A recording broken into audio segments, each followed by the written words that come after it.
Hi Stitchers! Today is February 7th, 2016. I hope you had an awesome stitching week and that you got a lot accomplished or enjoyed what you stitched. Looks kind of dark here at the moment. Excuse me. There we go. Today, the weather is, we're under a blizzard warning. They said sustained winds 25 to 35 miles an hour, which isn't horrible, but we're supposed to get 1 to 3 inches of snow. But they said gusts up to 60. Expect power lines down, trees down. It just started snowing just a tiny bit, but even an inch of powdery snow plus that mileage of winds creates a virtual whiteout. So I'm just planted here at home and just got home from church and just planning a day of stitching, although I have paperwork to do too, so however long that takes. But I decided to make a quick video anyways and keep in touch with you guys. I appreciate all your comments. I enjoy reading them and responding back to them. You guys are so positive and upbeat and extremely knowledgeable, and thank you for all your words of wisdom. I didn't write any notes today, so I'm winging it. I did get a couple of things in the mail today. I've been watching YouTube videos this week, and I am totally enabled by some of you, and I can't even get these done, and I want to order more. I mean, how insane is that, right? I did get my pattern, and I think I said it was from France, but I think it's from Italy. And I talked to the owner lady, and she was very sweet about it, and I told her I wanted to order more from her, but that her shipping was a little bit expensive, $22.50 for this itty bitty pattern. But she said that in the past they've used other means of shipping and that packages have gotten lost and they haven't refunded the people, and so it makes them quite upset, so they use this to guarantee it. She did suggest that getting a group of people and placing an order and dividing the shipping cost. But you know, sometimes that just never works out because people don't want to order at the same time you do, or they don't want to order the same things as you do, or you know, or things on that site. So anyway, I got this pattern, which I absolutely think is so beautiful, but it has the two worst things that I hate. Lots of backstitching, which you can't really see from, you know, the picture, you know, a pattern or a picture of the pattern online. And it has a colored pattern. I don't really mind colored patterns. It's that, and especially this is all in lavenders. Sometimes I have a hard time distinguishing shades of lavender on a colored pattern. And plus they're harder to make copies of and know what color is where. But this is the lavender sampler. And I'm so excited to start stitching it. I think it's absolutely beautiful. I love lavender, and I think the colors are awesome. It called for a fabric that I do not recognize. Was it something? Shamrock threads.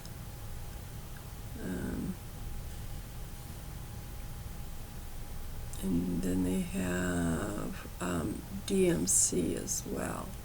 So I don't know if these shamrock threads are silk or if they're like DMC, or maybe that's just a brand, I don't know. But I probably will just do it in DMC. But I'm not supposed to show you the pattern. I'm trying to find something that maybe shows you something a little close, but yeah, I mean, you can see a little bit of this, you know, that it's lavender colored. And it's on like paper too, which is kind of interesting. They're like copier paper, a little thicker than copier paper, but.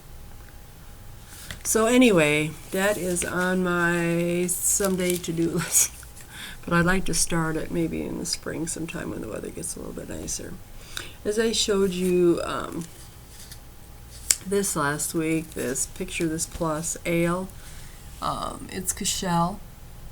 And I did receive my thread from 123 Stitch, Pecan Pie and Cranberry Gentle Arts.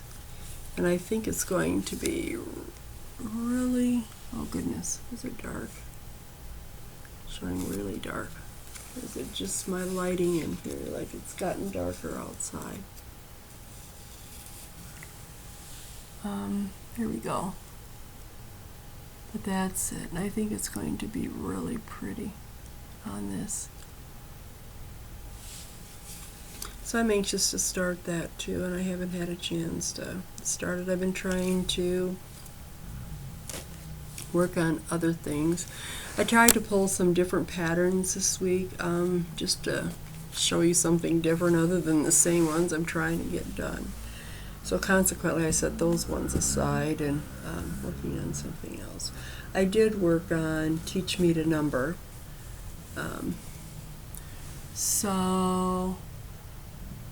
The saying goes, teach me to number our days so that we may apply our hearts unto wisdom. And this has some back stitching, but I'm just loving working on Ada again. In 14 Ada, the count is so easy. This lavender one, the one that I had showed you here a little bit ago, on the back stitching, it's like these where is it?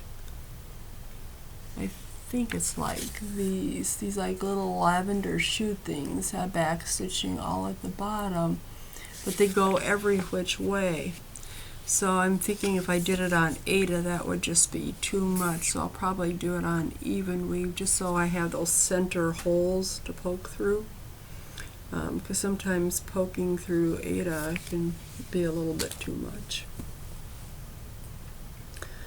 I did work on a little bit, and I put in about 100 stitches on each piece, so it's certainly not a great feat by any means. I did work a little bit on this one, my favorite one.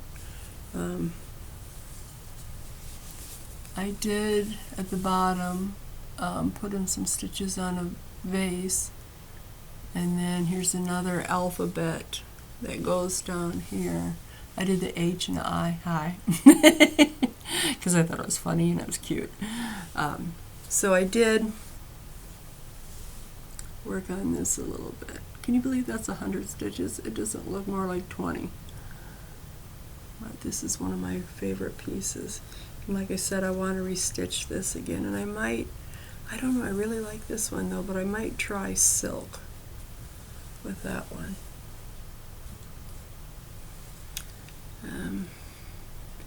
And then the one for my granddaughter, Spirit of Verlaine. I think that's how you say it. But what did I do here? I did the second part of this. Excuse me here, I'm going to move my thing here. I did do the second part of this, and I think I already had the A stitched. Oh, I think I stitched the X. So I did those two things for 100 stitches. Oh, maybe I finished the F. Gosh, I can't even remember, because was that on the other one? No, it was on this one. Gosh, I'm doing so many samplers with alphabets, I can't even remember which was which. On this F here, I was one hole off. Not one stitch off, one hole off. And of course, it wouldn't have lined anything up. So I took the F all out and then restitched it. And then added this at the bottom. But when I restitch something, I don't count those stitches anymore. But I don't, This I bought from my local needle workshop, and like I said, they don't serge, and so I put freight check on it, but I'm really hating freight check. I just don't care for it. And I have a serger, it just needs to have the tension fixed on it. I don't sew, but I serge. And I have a teacher at work that sews quilts, and I know if I asked her to serge something for me, she would. She never takes any money for it, but I still give her money just because it's her time and her thread, and I really appreciate it. I see some of you have started your Cornwall cottage. One of them I saw on 40 count. Absolutely beautiful. And I can't remember which one of you did that offhand. I'm sorry, I'm terrible with names. But good for you. And so if any of you others would like to join us on a stitch along for the Cornwall cottage, you're more than welcome to. It's a beautiful piece. I just put 100 stitches in, nothing really noticeable. The only thing I did was more leaves. That's all I did, trying to work that border on the inside around. I think I like to do the borders first so I can it's easier just to jump around the pieces. If you can see, the colors are just amazing. They're really rich. I just love this piece. And my last piece I worked on was the French alphabet sampler. And I always enjoy this. Excuse me. I finished up the letter B, and then I started stitching this, and then I was off on this bottom where I started it, so I had to take it all out and then restitch it again. But I finished the B, the big B, and then I'm starting the little one. I did work a little bit up here. I think I just stitched this like little half circle down, and that was my 100, I think I put 120 stitches in.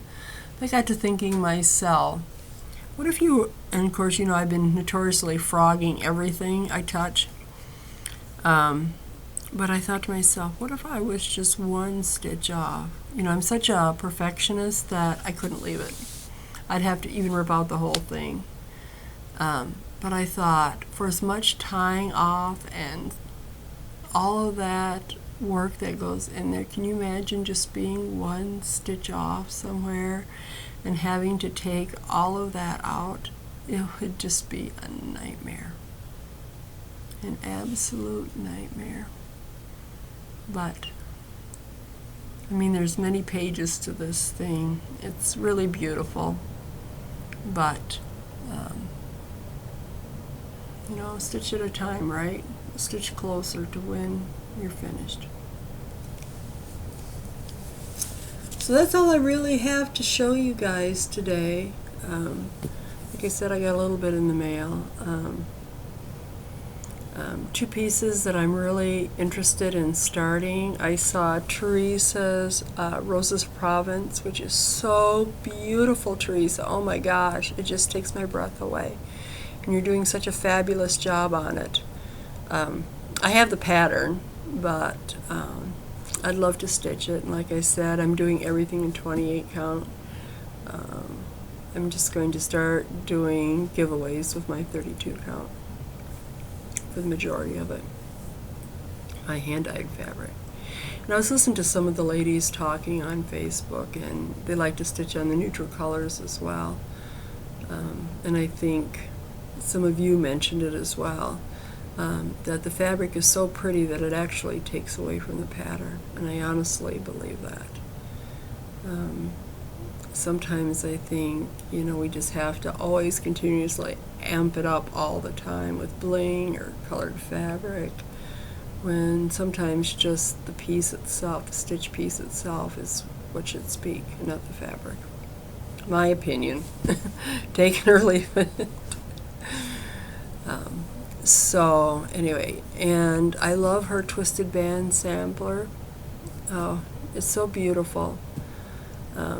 And that's also on 28 count, I think she said. You're doing a fabulous job.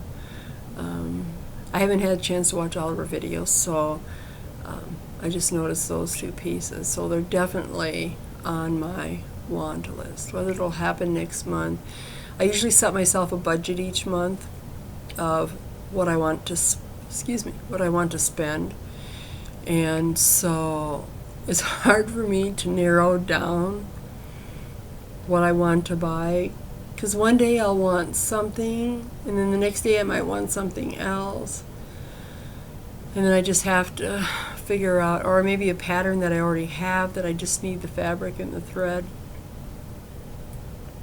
And but you know how you just, it's exciting to order all of that, and then you put the first few stitches in and you're excited, and then you start seeing other things, so it just gets put to the side. I want to do some pin keepers too. I have that. I also have another one, I think I showed you in one of my earlier videos. It's called Strong and Faithful. I wanted to make those into a cube for some of the ladies at church. And I saw one completed and it was beautiful. But anyway, I didn't mean to talk this long, but I hope you have a great stitchy week. Keep safe out there. Enjoy what you stitch, and I will see you next week. God bless.